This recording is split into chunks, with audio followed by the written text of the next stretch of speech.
भिक्षु थे। हाँ। एक दिन रात को एक चोर उनके यहाँ पहुंचा और गर्दन पर छुरा रख दिया कि जो हम्म, कुछ तुम्हारे पास हो दे दो मुझे। जी। तो जैन भिक्षु थे। उन्होंने कहा कोने में पोटली पड़ी है, जो है ले जाओ। अब चोर उस पोटली को लेकर के आया, देखा बहुत कुछ है इसमें, तो लेके चलने लगा। तो जैन ने मुस्कुराते हुए कहा, जो हाँ। जैन भिक्षु थे, जी। कि थोड़ा मेरे लिए भी तो छोड़ दो। हाँ, मैं भी हाँ, तो खाऊंगा पीऊंगा, मेरी भी तो कुछ जरूरतें चोर को हैं। बोला। हाँ, बाकी तुम ले जाओ, बाकी थोड़ा मेरे लिए छोड़ दो। हाँ, हाँ, तो हाँ। उसने थोड़ा सा उन जैन भिक्षु के लिए छोड़ दिया। हम्म, जब वो दरवाजा पार करने लगे तो जैन भिक्षु ने पीछे से आवाज लगाई, अरे तुम्हें इतना सारा सामान दिया है, इतना सारा खजाना दिया है, कम से कम धन्यवाद तो बोल दो। हाँ, हाँ। तो उसने दरवाजे से निकलते हुए मुस्कुराते हुए उसको धन्यवाद बोला। जी। अब वो चोर उस खजाने को एक ज्वेलर के यहाँ लेकर के गया बेचने को। ज्वेलर ने वो पहचान लिया कि ये तो राजकोष से आया हुआ धन है, क्योंकि वो ही कुछ इस तरह के ज्वेलरी जो है राजाओं के यहाँ पहुंचाते थे, जिसपे उनका कुछ सिंबल भी होता था। तो उसने ये पहचान लिया कि ये तो राजाई फैमिली से आया है, और उसने वहां सूचना दी कि आपके राजकोष से कुछ चोरी हुआ है और उस चोर को मैं जानता हूँ।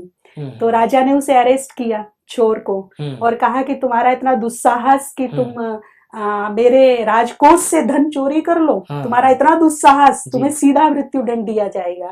तो वो चोर गिड़गिड़ाता है, कहते कि नहीं नहीं, मैं तो तुम्हारे राजकोष से चोरी किया ही नहीं है, मैं तो जैन भिक्षु के यहाँ गया था और वहां से ये लेकर के आया हूँ। तो उसने कहा ठीक है, जैन भिक्षु को भी पेश किया जाए। तो जब जैन भिक्षु वहां गए तो राजा उन्हें पहचान गए कि किसी अवसर पर उन्होंने खुशी खुशी उन्हें दक्षिणा दी थी वो। तो उन्होंने कहा कि आपने इसको दे दिया चोर को तो मेरी अनुमति से लाया, और मैंने ही इशारा करके बताया कि वहां रखा है, और उसने थोड़ा सा मेरे लिए भी छोड़ा और आते समय मुझे धन्यवाद भी बोला, इसलिए चोर कहाँ से हो गया, ये चोर नहीं है। ये बात सुनकर राजा ने उसे मुक्त कर दिया। लेकिन उस जैन भिक्षु के पॉजिटिव एटीट्यूड से, उसके क्षमा भाव से, उसकी नेचर से एक चोर का जीवन बदल गया।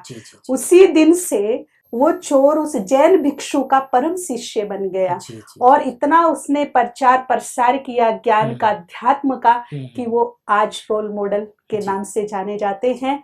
तो इस तरह से हम अपने क्षमाशील नेचर से, अपने रहम दिल से, दया से, अपने पॉजिटिव एटीट्यूड से पता नहीं कितनों के जीवन बदल सकते हैं। अगर श्री कृष्ण शिशुपाल जैसे दुराचारी पापाचारी की 100 भूलें माफ कर सकता है, तो जो हम श्री कृष्ण को अपना इष्ट देव मानते हैं, उसकी पूजा करते हैं, क्या हम लोगों की 10 भूलें माफ नहीं कर सकते?